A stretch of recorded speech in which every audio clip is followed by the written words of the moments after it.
What's up, everybody? Welcome to the Chat Room, a podcast dedicated with having interviews with upcoming stars and influencers of our generation. Please follow us on Facebook and Instagram at thechatroom.tcr and on Twitter at thechatroom_TCR. Also, don't forget to become one of our valued Patreon members, which allows you to unlock exclusive content while also supporting this podcast. Enjoy the episode. Hello, everybody, and welcome to yet another episode of the Chat Room. I'm your boy Kudzaimo Chantibaya, and I'm so excited to have you guys with you today. Today, I have a very special guest, an award-winning musician, Arlington Taylor. How are you doing, my bruv? What's up, bro? What it do? What it is? Yeah, you know how it is, man. I'm just chilling here in Zimbabwe at during this 30-day lockdown. It's getting too long. But tell me, bro, how's Cyprus, man? Yeah, no, Cyprus is good, bro. The weather is hella cold now, so we're staying indoors. And we're not really going through a lockdown per se, but it's more of a curfew thing. So after 10, is when people aren't allowed to move as much. But otherwise, it's mostly business as usual, apart from, going out and stuff like that. But no, it's still good vibes. You know what it is. Yes, I remember those days. It seems so far away, man. But hey, man, it is what it is. So, man, we're just gonna be talking about your music today, and we're just gonna have a good time, man. And yeah, let the fans know what's going on. So, before we dive into it, I just want to know, bro, your stage name is AT, right? Tell me, how did that nickname or stage name rather, how did it come to be? Well, the stage name has got two different stories to it. You know what I mean? It's got like one side of it, which is the true side, and the other side, which is more of like the convenient side of things. So on the convenient side of things, basically, AT is just my initials, Arlington Taylor.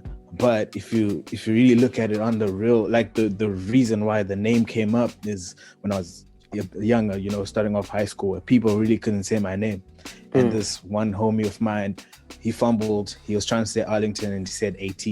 And they mocked me for it. Like how high school kids are like. They used to joke around about it for a couple of days. And then I kind of figured that, it's a vibe. Why not keep it? Because, it's convenient. People can't say my name anyway. So why not give them something easier to say? So that's where AT came from. All right, man. And it's pretty cool how, there's actually a background story because, some artists just, think of something and then they wake up one day and they're like, yeah, I should just call myself this. So it's pretty cool to see that it came back, it came from way back.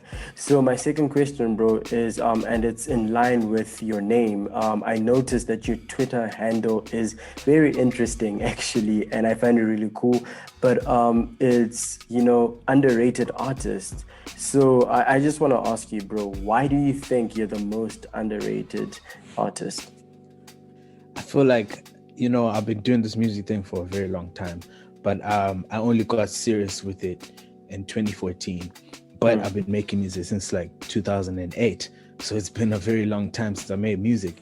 And during the time when I first transitioned into the serious stage of music, I literally started creating as a producer and stuff like that. And I got to rub shoulders with some of the best artists in Zimbabwe and a few collabos outside of the country. And when I now transitioned into becoming a complete artist, where I'm now the actual lead, I hadn't gotten that same type of, relationship that I wanted to get, that same type of, for lack of a better term, hype, and I feel like my music is worth the hype, but it's not getting the hype that it needs. So that's where the underrated artist thing comes from. All right, G, and just tell me, just along those lines as well, bro, why do you think it's so difficult for artists, especially Zimbabwean artists, to break out? Because the music industry is rough in a way in Zimbabwe. What do you think the problem is? Like, where are we missing it? Just, I'm just in general terms, not even just you, but like, where are Zimbabwean artists missing the mark? That's a think piece that has been going around the industry for a long time, and a lot of people have had conversations about it. and different perspectives come up. But in my personal opinion, I feel like the reason why we're not reaching where we want to reach to is simply because we're not selling a complete package. Well, beginning of, I think, closing out 2018, that package is slowly becoming more wholesome, you know what I mean? With the likes of people like Holy 10 who are making good music, good videos, Pro Beats, same thing, Gemma Griffiths, Tammy Moyo. This is the new age, you know what I mean, of the industry. And they're now competing on a continental scale. And I feel like that transition needs to happen with the whole industry to a point where it's competing in the continent. And the only way we can do that is by moving on to the internet. And a lot of people are really resisting it in the industry. A lot of them just are focused on trying to get radio and trying to get shows in their cities or local areas, but they're not really focusing on the internet the way they're supposed to. I feel. All right, G. So, along with now getting into your music, bro, and we trying to understand who you are. Do you get what I mean? Like, the listeners want to know what you stand for, and just beyond pleasing the fans, beyond releasing bangers, beyond producing, content that's appreciated, bro. Like, what are you really hoping your art will have, and what's fueling the dream? Do you get what I mean? Like, what's driving you, man? Well, for me, a lot of things are driving me, you know what I mean? As a creative, it's really difficult to stay motivated, especially during these very isolated times where you're always in your house, you're with a very finite number of people, you're not really socializing, so inspiration is very hard to come by. But one of the main motivations that I have to keep going is basically to prove people wrong, those that think that I can't do it, and for those that are supporting me and feel like I am going to progress with this, is to just prove to them that I'm worthy. And also, on the other hand, another thing that's motivating me is the reason why I got into music in the first place is for me to propel my lifestyle to a point where I can give back to people. As people that have been, as a person that's been exposed to a lot of adversity and stuff like that, I'm really, I can't say passionate, but I'm really focused more on making life convenient for people in my country and all of that. So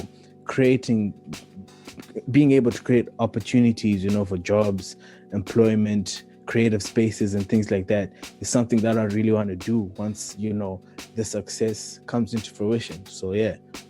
All right, cool. And G, I hope this question is not too deep, but you mentioned that you're trying to prove that you're worthy. Has there been a group of people or someone in particular that has made you have that drive to prove? Because I know with a number of musicians, usually it's just about they make music because they love it, and I don't know, and they just it's their thing. But you're saying that you want to prove a point to people, and why do you feel the need to prove a point to people?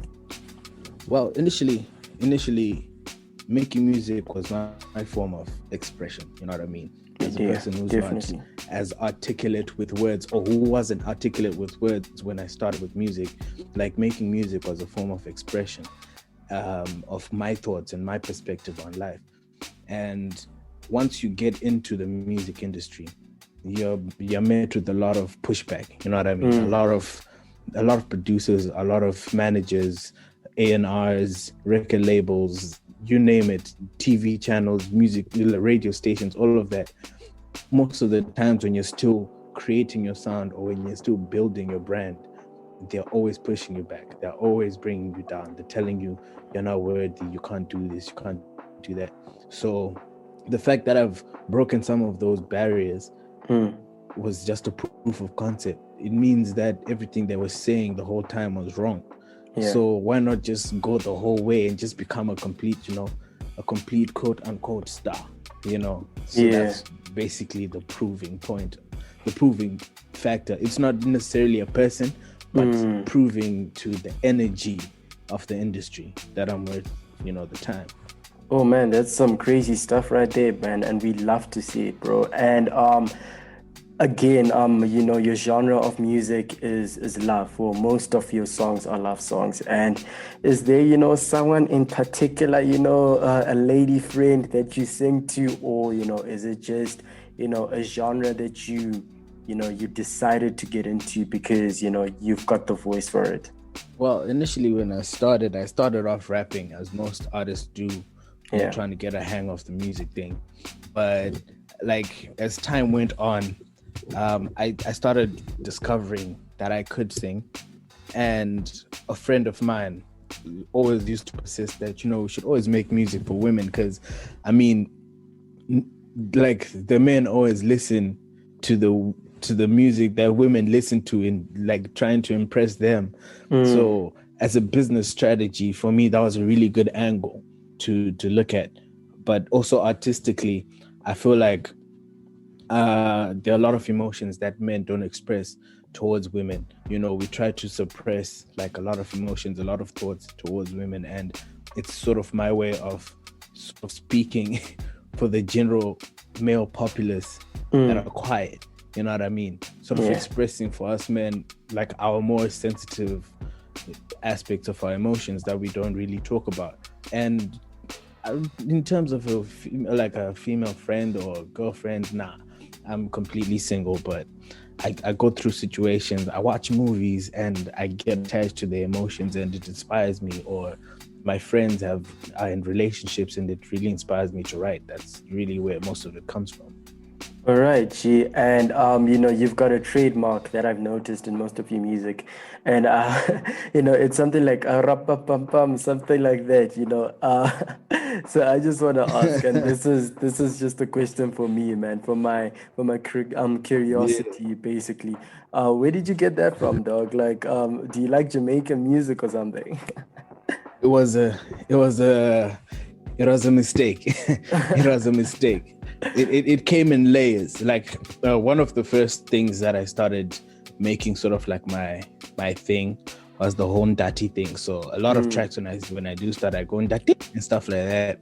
And then I was trying to make a reggae record one day, and like I had been listening to a lot of dub. If you know what dub music is, it's like Electric psychedelic music. reggae music. Yeah, it's really psychedelic reggae music. Not the electric dub, but like dub reggae, Oh, like all the right, all stuff right. that they listen to when they're on some other stuff. You know what I mean? Yeah. And I was hearing them, and a lot of it is as chants and stuff like that. And I was like, I'm trying to make this dub reggae, and I want to start doing these chants. So when I just pressed record, I started vibing, and I was saying bang bang bang bang, and I was like, "Ooh, that sounds nice. That sounds That nice. sounds nice. Let me keep that." Yeah, yeah, yeah. I And I feel you, just kept dog. doing that, and also it was kind of an extension from when I was producing.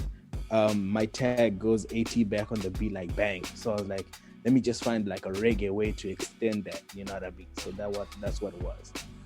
All right, cool, man. And like, outside of music, bro, do you have any other passions? I have I have a really strong passion for video games.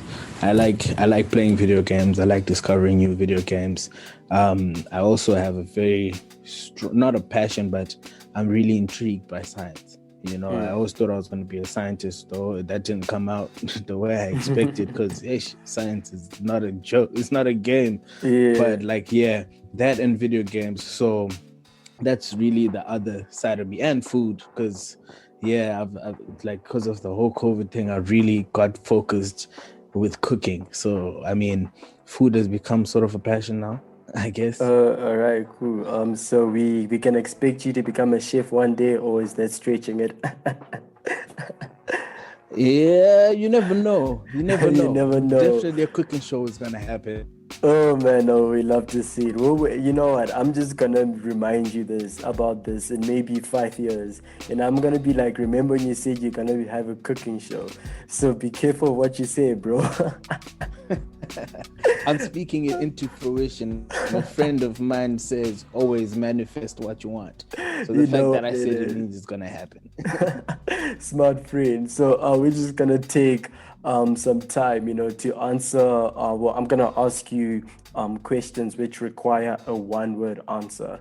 So I think I'm gonna ask about five or six. I hope you don't mind. But yeah, the first one was gonna be single or taken, but as you mentioned, you're single. So the second one is Yeah, pineapples on pizza, yes or no? definitely yes. Oh, yes, we love to see it. And is a tomato a fruit or a vegetable? I feel like it's a fruit, you know. All right, you sure? You sure? I No, feel like it's a fruit. nah, I'm kidding. I'm kidding. Spot on there. And would you rather have money or fame? I would definitely want the money. The fame is something that's so much pressure. I just want the money. All right. Okay. That's a good reason, actually. And the last one that I have, which genre of music do you like that people would never think you like? For me, I personally think people don't think I like Afro jazz or jazz per se, just jazz. All right, cool. And I'm sorry, but I have to interrupt there because I've listened to some of your chill vibe sessions on your Instagram page, and I actually think you do quite well with jazz, bro. So you sure about that Yeah, answer, man? yeah. I mean, like, well, when people hear the live sessions, it's me sort of leaning more towards the jazz thing. So it's me kind of just giving a nod to jazz and making sure that they know that I like jazz. But I don't. I'm like me always trying to think as like, for lack of a better term, I always think no one knows anything. So I wouldn't assume that they know I'm doing that, you know. Yeah. No, no, no, that makes sense, bro. And just as a last question, just to end things off, bro, what advice would you give people in your position? Because as the youth, we're growing up with all these, how can I put it? All these obstacles and barriers, in front of us. So, what advice can you give us to, shine? I feel like the one thing that all of us young people need to do, firstly, is to diversify. You know what I mean? People, a lot of people always say stuff like, um, don't be a jack of all trades, blah blah blah. But truth be told, is you at least need to know at least two skills, like, and not skills from school or stuff like that, but skills that can earn you income, or skills that can help you create credibility, like Photoshop or Premiere Pro. So something that you have a passion for can be your primary skill, and have a secondary skill. Like, for example, I do music, so I know a whole bunch of music software, but as a means of trying to sell or maybe project that music, I've started learning video editing and graphic designing and photo editing. So it's just one of those things where you always need to know how to diversify. And like everyone else says, if you like whatever you're doing, just stop it. You know what I mean? So if you're doing something you don't like, you might as well not do it. Oh, all right, man. Yo, that's so straightforward and so deep, bruh. Listeners, as Ellington said, if you're doing something you don't like, just stop it.